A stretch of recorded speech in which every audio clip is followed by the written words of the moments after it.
Hey everybody, happy Sunday. I can't bring you the Sunday morning walk today because I went on a Sunday morning run, and so you can't really tape while you're running. So I waited, and here's the Sunday morning sit. So I'm sitting right now and talking to you. So hope you're all having a great weekend. Today I want to get back to that concept of being the most important and the best in the world that you can be.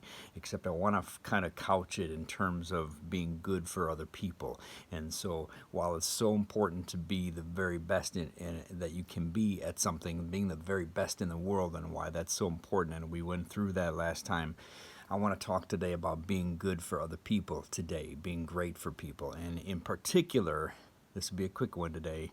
In particular, is one of my pet peeves when somebody says to you in response to you asking them how they are, is that they tell you how busy they are.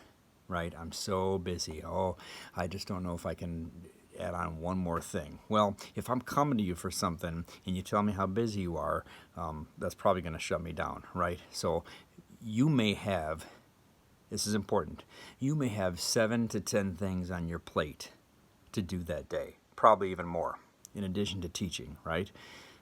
Somebody may come to you and you're the only thing that they've got on their mind that day. You're the one. It's you. You're the reason why they're coming. And if you tell them that you're too busy, or you list off all these things that you have to do today, where do they rank? How are they going to feel like they're important? So how can you be the best that you can for other people? How can you make them feel like they're the number one thing in the room? And I put a book in the book section this week. It's called, I'm going to look up right now. It's called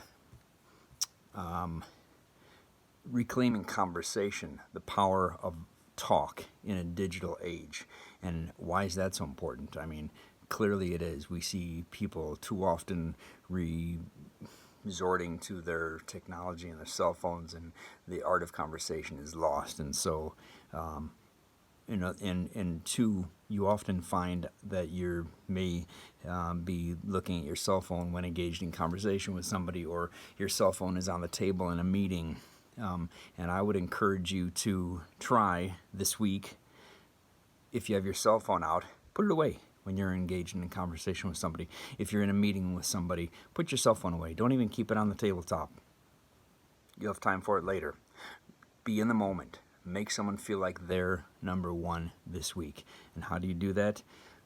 By giving them the time, by understanding that they may have one thing on their mind, and that may be you. And how can you make that person feel like they're the most important in the world? All right, let's get after it this week, Warriors. Have a great week.